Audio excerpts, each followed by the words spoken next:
You're listening to Problem Posing, an immersive podcast in the format of a class, taking a look at education in New York State.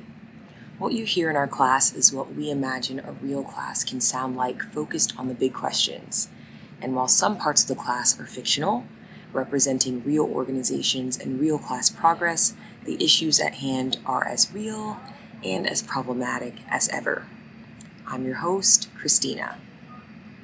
Hello and welcome back to class. In such a busy time for all of us, I really appreciate that you are here with us today. You can participate in our class online using the hashtag Problem Posing on Twitter. You can also find me at Problem Posing Pod. Like last time, here's some information about today's class. Here's some information about me. Our learning target for today is I can use information I learn about school government structures in New York City and New York State to determine who I would speak to about things I think should change at school. And it is based on the state standard 9 to 10 speaking, listening 1, that's an ELA New York State standard, posing, responding to questions that relate the discussion to broader themes or ideas, actively incorporating others into the discussion and clarifying, verifying, or challenging ideas and conclusions. Also, please review our community agreements in class. They're the same as last episode. Be fully present in class, as present as you can be where you currently are. Assume best intentions of our class, of yourself, and call in, not out. I don't have to tell anyone here that grades are a huge part of the student experience at school. Grades determine whether or not a student passes a course, whether they move up to the next grade level, whether or not they receive their high school diploma and move on to college or career. No matter how we feel about it, we can't talk about the education system today without talking about grades. But what can students do if they think their school's grading policy or grading law isn't fair?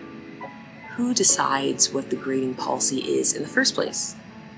For the next few weeks, we'll be working on a project where you'll be designing and testing grading policies that you think would be more fair to students at our school. This work will lead to a presentation where you'll talk about why you think your grading policy is best, and other teachers, our school administration, and peers throughout the school will get to see what you have in mind.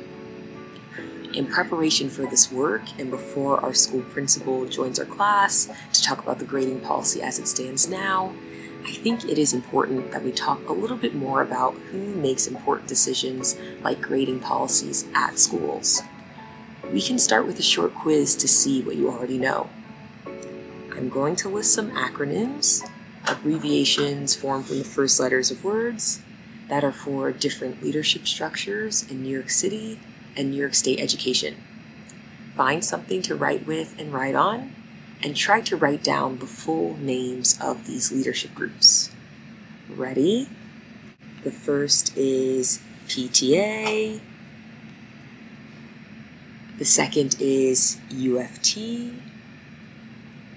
The third is DLT. The fourth is CEC. And the last one is PEP or PEP. That was the Parent-Teacher Association.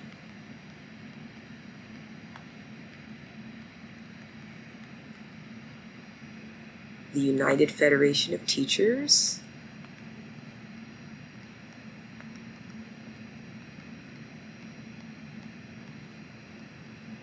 The District Leadership Team.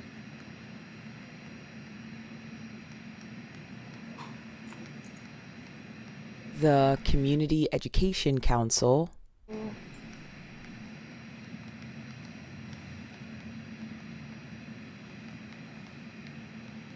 and the Panel for Educational Policy.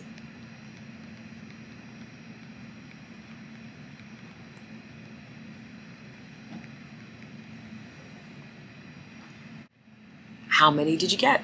No matter how many of them you got right, it's really important that we learn about the structures that make decisions in schools throughout New York, and Knowing this might help us to know where to go if we want to advocate for a change in the schools. In today's class, we'll work together to discuss who we might want to go to if we wanted to advocate for change in the following areas: the cell phone policy at a school, metal detectors at schools, and the start time of school days. Before we get started, we're going to talk about the school system, both in New York City and throughout the state. Take a look at this organizational chart. Organizational charts are visual ways that we can learn about the structure of an organization and see who has power in different areas. I created this organizational chart based on many charts online, and I will add links to all the charts that I reference in the creation of this one. Create your own chart as you listen or watch. Get ready to write. At the bottom of the chart is the school. You can think of it as our school. And think of this as a New York City public school. Now, everyone has power to make changes within the schools, but I'll focus on sharing information about specific people and specific leadership groups. First is the principal and the assistant principal. And the principal and the assistant principal are the administrative and instructional leaders of the school, and by law, they're responsible for the day-to-day operations at the school. They must ensure that students have equal access to education. They help to oversee the school's budget. They hire staff at the school and also help to develop school-based curriculum and help to choose texts that students at the school read based on what has already been approved by the superintendent, the chancellor, or commissioner. More information to come on who they are soon. There's also the Parent Association, or the Parent-Teacher Association, the PTA. All schools must have a Parent Association or Parent-Teacher Association.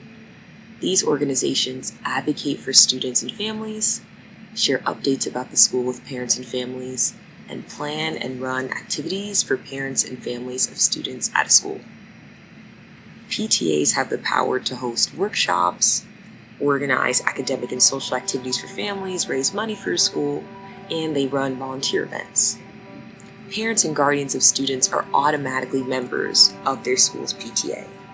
Officer elections for the PTA are in the spring.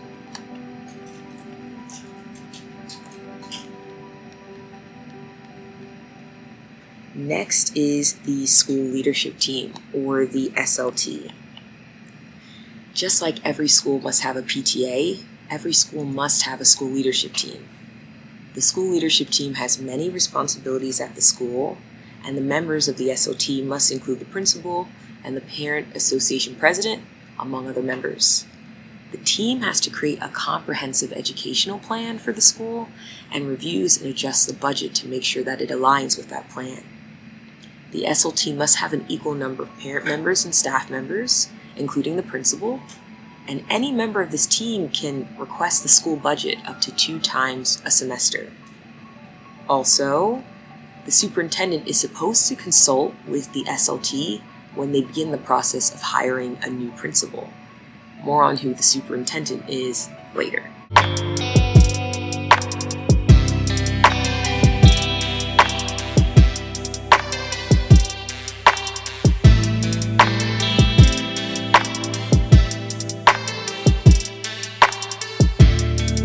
Now, all schools are in school districts, and in New York City, there are 32 geographic school districts. The leader of the school district is known as the superintendent. Superintendents communicate DOE policies to schools and the public, supervise and evaluate principals at each school, appoint principals, approve tenure for principals, assistant principals, and teachers, and approve school budgets, ensuring that they are aligned to the comprehensive education plan of the school. At the district level, there's also the DLT, the District Leadership Team, and the District Leadership Team is responsible for developing a comprehensive educational plan for the entire district and also provides support and assistance to the school leadership teams. Here are the mandatory members of the district leadership team. At the city level, there are many councils that oversee different aspects of the schools, and this includes the Chancellor's Parents Advisory Council, the Citywide Council on English Language Learners. This council creates an annual report about how well English language learners are being served by the DOE. And then there's also the Citywide Council on Special Education.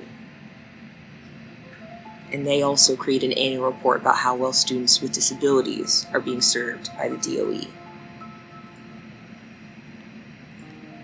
They also host one public meeting per month in which the public must discuss issues that face students with disabilities in the schools. Lastly, there's a Citywide Council on High Schools, and this is a place where there's advocacy for the parents and the students of New York City's public high schools, and there are 13 voting members and one non-voting member here.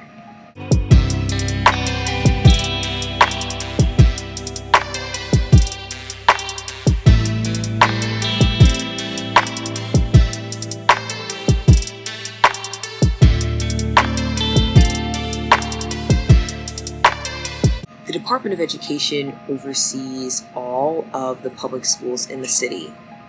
And there's an organizational chart for the Department of Education with many operating officers and staff.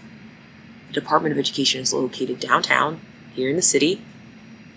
There are many people working at the Department of Education, and they oversee school health, transportation, school food, enrollment, school design, finance, and other areas.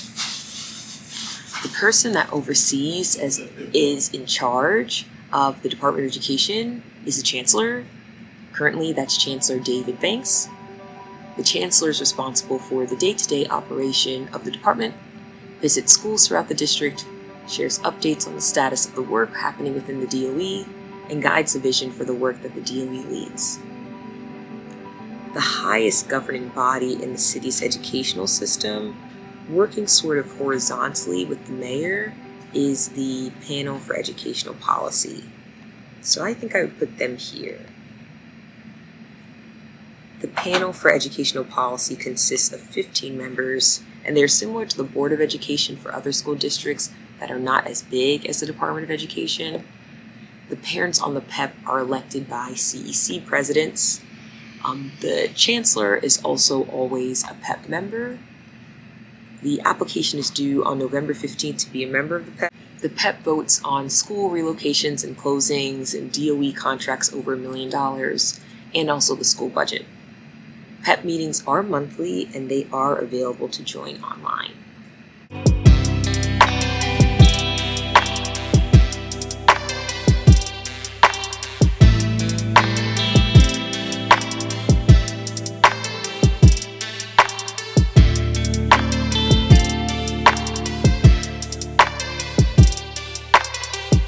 Now, the Chancellor is appointed by the New York City Mayor, Mayor Eric Adams currently, and the mayoral administration chooses a new chancellor each time that a new mayor takes office.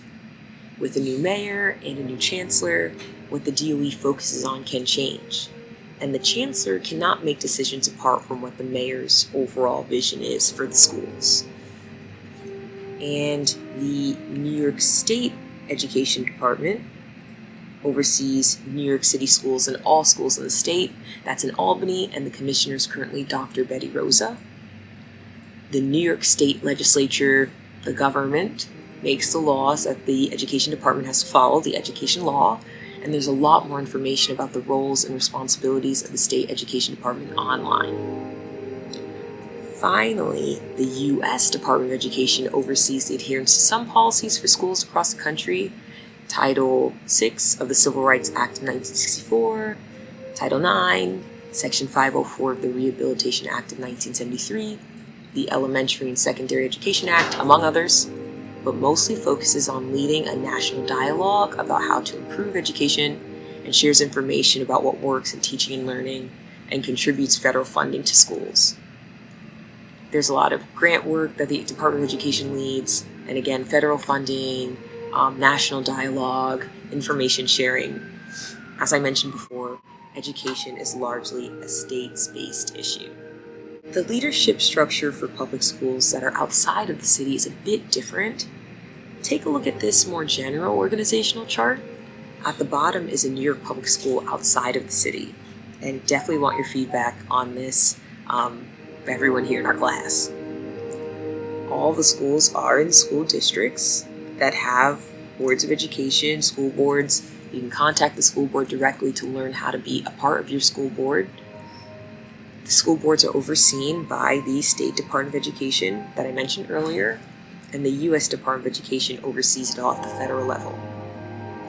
Now that we know some information about the public city schools and the public state schools, and there's still so much more to learn, how would we try to address the following issues, the ones that I mentioned earlier? I'll try this one as an example first. The cell phone policy at your school. You're a student, or you're the parent or guardian of a student that thinks that the cell phone policy should change. Taking a look at the organizational charts, you might have a few options. Students can talk to their principals. Students can bring the issue up to their school leadership team. Students at elementary and middle schools can try to bring this up at a district CEC meeting. Students can speak up and testify at the PEP meeting, depending on the meeting. Parents or guardians can reach out to their student's school's principal. Parents or guardians can bring it up at their school's PTA meeting. Remember, every school should have a PTA. Or parents or guardians can bring it up at the citywide council on high schools if they are appointed to the citywide council. Now to the next example, metal detectors in schools. Take some time to think about this. Who would students go to? Who would parents or guardians of students go to? I'll get us started with one possible option. Students could testify at the PEP, depending on the meeting, and ask for their remarks to be sent along to Deputy Chancellor of School Leadership, Dr. Desmond Blackburn, currently, who oversees safety and youth development. Who are other people you'd contact? Finally, our last opportunity to practice. You can work on this one on your own. The start time of school days. Who would a student talk to? Who would a parent or guardian talk to? Thanks, and see you next class. Today's episode was created in collaboration with Jaslyn Sanchez and Neil Perowit. Thanks to everyone who provided feedback and encouragement along the way. Thanks for listening. Thanks for being here. See you next class.